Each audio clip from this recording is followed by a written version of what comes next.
Hello friends. ಮತ್ತೆ ಇವಾಗ ಎಲ್ಲರೂ ಕಾಯ್ತಾ ಇರೋ ಹಾಗೇನೆ ಮತ್ತೆ ನಿಮಗೆ ಒಂದು ಜಾಬ್ ಕೂಡ ಅಪ್ಡೇಟ್ ಬಿಟ್ಟಿದ್ದಾರೆ ಗೌರ್ಮೆಂಟ್ ಕಡೆಯಿಂದ. ಯಾವುದಂತ ಅಂದರೆ ಅದೇ ನಿಮಗೆ ಎಕ್ಸಿಸ್ ಸಬ್ ಇನ್ಸ್ಪೆಕ್ಟರ್ ಮತ್ತು ಎಕ್ಸಿಸ್ ಕಾನ್ಸ್ಟೇಬಲ್ ಒಂದು ಹುದ್ದೆಗಳಿಗೆ. ಹೌದಾ? ಈ ಥರ ಒಂದು ಪೂರ್ತಿ ಒಂದು ಏನು ಈ ಹುದ್ದೆಗೆ ನೀವು ಅರ್ಹತೆ ಇದೆ ಎಲ್ಲ ಒಂದು ಏನು ಒಂದು ಇವಾಗ ಕೆ ಇ ಅವರು ಏನು ಈ ಪರೀಕ್ಷೆಯನ್ನು ನಡೆಸ್ತಾ ಇದ್ದಾರೆ, ಏನೇನೆಲ್ಲ ಯಾವ್ಯಾವ ಎಷ್ಟೆಷ್ಟು ಒಂದು ಪೋಸ್ಟ್ ಇದೆ ಮತ್ತು ಏನೇನೆಲ್ಲ ಕೊಟ್ಟಿದ್ದಾರೆ ಎಲ್ಲ ನೋಡ್ಕೊಂತ ಹೋಗೋಣ. ಏಕಂತ ತುಂಬ ಜನ ವೆಯ್ಟ್ ಮಾಡ್ತಾ ಇದ್ರು ಈ ರೀತಿಯಾದಂಥ ಸಬ್ ಇನ್ಸ್ಪೆಕ್ಟರ್ಗಳ ಒಂದು ಪೋಸ್ಟ್ಗೆ.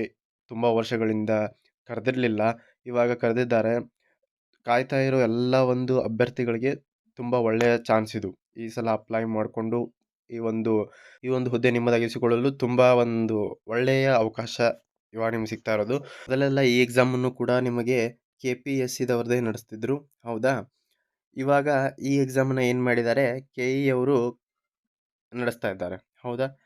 ಏನೋ ಒಂದು ಈ ಒಂದು ರೀಸೆಂಟಾಗಿ ನಿಮಗೆ ಹೋದ ಸಲ ಪಿ ಎಸ್ ಐನ ಎಕ್ಸಾಮ್ ನಡೆದಾಗ ಆಗಿರೋ ಒಂದು ಪ್ರಕರಣಗಳಿಂದ ಈ ಸಲ ಆ ಒಂದು ಎಕ್ಸಾಮನ್ನು ಒಳ್ಳೆ ರೀತಿಯಿಂದ ನಡೆಸಬೇಕು ಅನ್ನೋ ಕಾರಣಕ್ಕಾಗಿ ಕೆ ಇ ಅವರೇ ಈ ಎಕ್ಸಾಮ್ ನಡೆಸ್ತಾ ಇದ್ದಾರೆ. ನಿಮಗೆ ಗೊತ್ತಿರೋ ಪ್ರಕಾರ ಕೆ ಇ ಅವರು ಏನು ಎಕ್ಸಾಮ್ ನಡೆಸ್ತಾರಲ್ಲ, ಅದು ಒಂದು ಡೇಟ್ ಏನು ಬಿಟ್ಟ ನಂತರ ಸಮಯನೇ ಇರೋದಿಲ್ಲ. 2-3 ತಿಂಗಳಲ್ಲೇ ಅವರು ಎಕ್ಸಾಮ್ನ ನಡೆಸ್ತಾರೆ. ಇವಾಗ ನೋಡಿದರೆ ಸಿವಿಲ್ ಪಿ ಸಿ ಎಕ್ಸಾಮನ್ನು ಕೂಡ ಡೇಟ್ ಬಿಟ್ಟ ನಂತರ ಒಂದು ಅಪ್ಲಿಕೇಶನ್ ಡೇಟ್ ಬಿಟ್ಟ ನಂತರ 2 ತಿಂಗಳಲ್ಲೇ ಎಕ್ಸಾಮನ್ನು ಇಟ್ಟಿದ್ದಾರೆ. ಇದೇ ಆಗಸ್ಟ್ ತಿಂಗಳಲ್ಲಿದೆ. ನಂತರ ಡಿ ಆರ್ ಪೊಲೀಸು ಕೂಡ ನಿಮಗೆ ಅಪ್ಲಿಕೇಶನ್ ಡೇಟ್ ಬಿಟ್ಟ ನಂತರ 2 ತಿಂಗಳಲ್ಲೇ ಎಕ್ಸಾಮ್ ಇದೆ. ಸೊ ಇದನ್ನು ಯಾವಾಗ ಡೇಟ್ ಬಿಡ್ತಾರೆ, ಆ ಡೇಟ್ ಬಿಟ್ಟಂತ 2-3 ತಿಂಗಳಲ್ಲಿ ಎಕ್ಸಾಮ್ ನಡೆಸೋ ಚಾನ್ಸಸ್ ಇರುತ್ತೆ. ಸೊ ಹಾಗಾಗಿ ಎಲ್ಲರೂ ಪ್ರಿಪೇರ್ ಆಗಬೇಕು. ಎಲ್ಲರೂ ಇವಾಗಲೇ ಒಂದು ಈ ಒಂದು ಹುದ್ದೆಯನ್ನು ಪಡೆದುಕೊಳ್ಳಲು ಬೇಕಾಗಿರುವ ಒಂದು ಎಲ್ಲ ಒಂದು ಸ್ಟಡಿಯನ್ನು ನೀವು ಮಾಡ್ಕೊಳ್ಳೇಬೇಕಾಗಿರುತ್ತೆ. ಅದಕ್ಕೆ ಸಂಬಂಧಿಸಿದ ವಿಡಿಯೋಗಳನ್ನ ಅಪ್ಲೋಡ್ ಮಾಡ್ತಾ ಹೋಗ್ತಾವೆ. ಯಾರು ಹೊಸದಾಗಿ ಚಾನಲ್ಗೆ ಬಂದಿದ್ದೀರಾ ಸಬ್ಸ್ಕ್ರೈಬ್ ಮಾಡ್ಕೊಳ್ಳಿ. ಓಕೆ, ನೋಡ್ತಾ ಹೋಗೋದಾದರೆ ಇಲ್ಲಿ ನಿಮಗೆ ಟೋಟಲ್ ನೋಡ್ಬೋದು ನೀವು 265 ಅಬಕಾರಿ ಉಪನಿರೀಕ್ಷಕರು ಅಂದರೆ ಎಕ್ಸಿಸ್ ಸಬ್ ಇನ್ಸ್ಪೆಕ್ಟರ್. ಹೌದಾ? ಇ ಎಸ್ ಐ ನಿಮಗೆ ಟೋಟಲ್ 265 ಪೋಸ್ಟ್ಗಳನ್ನು ಹೇಳಿದ್ದಾರೆ. ಇನ್ನು 942 ಅಬಕಾರಿ ಪೇದೆಗಳು ಅಂತ ಅಂದರೆ ಎಕ್ಸಿಸ್ ಕಾನ್ಸ್ಟೇಬಲ್ ಪೋಸ್ಟ್ಗೆ 942 ಒಂದು ಹುದ್ದೆಗಳಿವೆ. 265 ಸಬ್ ಇನ್ಸ್ಪೆಕ್ಟರ್. ಹೌದಾ? ತುಂಬ ದಿನದಿಂದ ಒಂದು ಈ ಪೋಸ್ಟ್ಗಳನ್ನ ಕರೆದಿಲ್ಲ, ಇವಾಗ ಕರೆದಿದ್ದಾರೆ. ಈ ಆಪರ್ಚುನಿಟಿನ ಮಿಸ್ ಮಾಡ್ಕೊಳ್ಬೇಡಿ. ಓಕೆ, ಈ ಒಂದು ಏನು ಪೋಸ್ಟನ್ನು ಕೊಟ್ಟಿದ್ದಾರಲ್ಲ, ಇವುಗಳನ್ನು ನಿಮಗೆ ಒಂದು ಸ್ಪರ್ಧಾತ್ಮಕ ಪರೀಕ್ಷೆ, ಒಂದು ಬಹು ಆಯ್ಕೆಯ ಒಂದು ಪ್ರಶ್ನೆಗಳನ್ನು ಕೊಟ್ಟು ಆ ಕ್ವಶನ್ ಪೇಪರ್ ಮುಖಾಂತರ ನಿಮ್ಮನ್ನು ಒಂದು ಆಯ್ಕೆಯನ್ನು ಮಾಡಿಕೊಳ್ತಕ್ಕಂಥದ್ದು. ನೋಡ್ಬೋದು ಇಲ್ಲಿ ಚಾಯ್ಸ್ ಕ್ವಶನ್ಸ್ ಇರುತ್ತೆ. ಹೌದಾ? ಚಾಯ್ಸ್ ಕ್ವಶನ್ ಏನು ಸಿಲೆಬಸ್ ಅಂತ ಅಂದರೆ, ಮೊದಲು ನಿಮಗೆ ಒಂದು ಸಬ್ ಇನ್ಸ್ಪೆಕ್ಟರ್ ಅಂತ ಬಂದಿದ್ದ ನಂತರ ಒಂದು ನೀವು ಎಸ್ ಎಯನ್ನು ಬರಿಬೇಕಾಗ್ತಿತ್ತು. ಹೌದಾ? ಎಸ್ ಎ ಬರಿಬೇಕಾಗ್ತಿತ್ತು ವಿತ್ ಟ್ರಾನ್ಸ್ಲೇಷನ್ ಕೂಡ ಇತ್ತು ನಿಮಗೆ. ಹೌದಾ? ಟ್ರಾನ್ಸ್ಲೇಷನ್ ಇದು ಕೂಡ ಇತ್ತು. ಇವೆಲ್ಲ ಸೇರಿ 50 ಮಾರ್ಕ್ಸಿಗೆ ನಿಮಗೆ ಮೊದಲು ನಡೆಸ್ತಾ ಇದ್ರು. ಇವಾಗ ಇಲ್ಲ. ಅದನ್ನು ನಿಮಗೆ ಈ ಒಂದು 50 ಮಾರ್ಕ್ಸಿಗೆ ಏನು ಎಸ್ ಎ ಮತ್ತು ಟ್ರಾನ್ಸ್ಲೇಷನ್ ನಡೆಸ್ತಾ ಇಲ್ಲ, ಇದನ್ನು ಈ ಸಲ ತೆಗೆದಿದ್ದಾರೆ. ಇವಾಗ ಜಸ್ಟ್ 100 ಮಾರ್ಕ್ಸಿಗೆ, ಹೌದಾ, 100 ಅಂಕಗಳಿಗೆ 2 ಗಂಟೆ ಒಂದು ಪರೀಕ್ಷೆನ ನಿಗದಿಪಡಿಸ್ತಾರೆ. ಅದು ನಿಮಗೆ ಎಲ್ಲ ಏನು ಬರುತ್ತೆ, ಜನರಲ್. ಹೌದಾ? ಜಿ ಎಸ್ ಮೇಲೇ ಕ್ವಶನ್ ಬರ್ತಕ್ಕಂಥದ್ದು. ಅವು ಎಲ್ಲ ಯಾವ್ಯಾವ ಸಾಮಾನ್ಯ ಜ್ಞಾನ ಆಗಿರ್ಬೋದು, ವಿಜ್ಞಾನ, ಭೂಗೋಳ, ಇತಿಹಾಸ, ಇವೆಲ್ಲದರ ಮೇಲೆ ಒಳಗೊಂಡಿರತಕ್ಕಂಥ ಕ್ವಶನ್ ಪೇಪರ್ನ ತೆಗಿತಾರೆ. ಅದು ನಿಮಗೆ 100 ಅಂಕಗಳದಾಗಿರುತ್ತೆ. 2 ಗಂಟೆಯ ಒಂದು ಸಮಯ ಇರುತ್ತೆ. ಪರೀಕ್ಷೆನ ನೀವು ಅಟೆಂಡ್ ಮಾಡಬೇಕಾಗುತ್ತೆ. ಸೊ ಇದು ತುಂಬ ಹೆಲ್ಪ್ಫುಲ್ ಆಗ್ತಕ್ಕಂಥದ್ದು. ಯಾಕಂತಂದರೆ ಯಾರಿಗೆ ಟ್ರಾನ್ಸ್ಲೇಷನ್ ಟಫ್ ಆಗ್ತಿತ್ತು ಮೊದಲೆಲ್ಲ, ಇವಾಗ ಅವ್ರಿಗೆ ಅದೆಲ್ಲ ಇಲ್ಲ. ನೋಡ್ಬೋದು, ಬೇಕಾದರೆ ಅವರೇ ಕೊಟ್ಟಿದ್ದಾರೆ. ಅಬಕಾರಿ ಉಪನಿರೀಕ್ಷಕರು. ಹೌದಾ?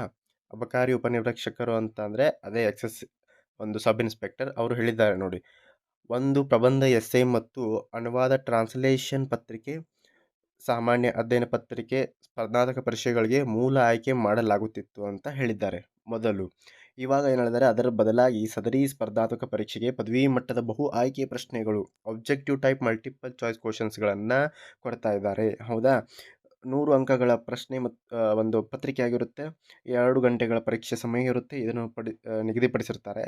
ಇದರೊಳಗಡೆ ನೀವು ಒಂದು ಪರೀಕ್ಷೆಯನ್ನು ಪಾಸಾಗಿ ಅರ್ಹರಾದ ಅಭ್ಯರ್ಥಿಗಳಿಗೆ ದೇಹದಾಢ್ಯ ಪರೀಕ್ಷೆ ಇರುತ್ತೆ. ಹೌದಾ? ದೇಹದಾಢ್ಯ ದೈಹಿಕ ಸಾಮರ್ಥ್ಯ ಪರೀಕ್ಷೆಯನ್ನು ಕೂಡ ಒಂದು ಜಿಲ್ಲಾಧಿಕಾರಿಗಳ ಒಂದು ಜಿಲ್ಲೆ ಅಧ್ಯಕ್ಷತೆಯಲ್ಲಿ ಇದನ್ನು ನಡೆಸ್ತಾರೆ ಅವರು.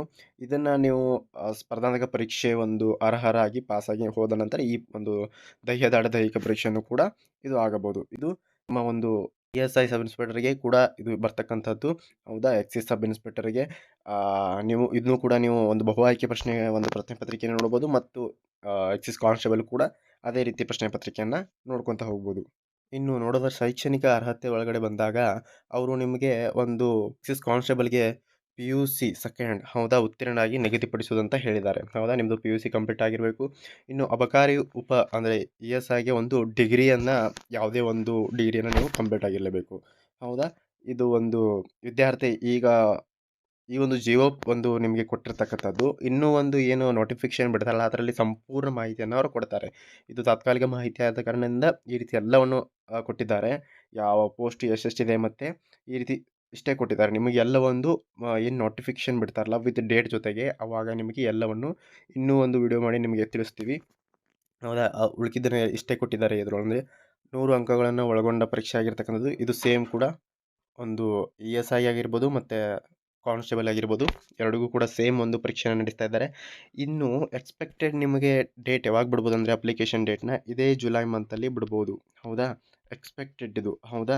ಯಾಕಂತ ಅಂದರೆ ಇವರು KA ಅವರು ಯಾವಾಗ ಒಂದು ಪೋಸ್ಟನ್ನು ಕರೀತಾ ಇದ್ದಾರೆ ಅದೇ ಒಂದು ಮಂತಲ್ಲಿ ಅಪ್ಲಿಕೇಶನ್ ಡೇಟನ್ನು ಕೊಡ್ತಾರೆ.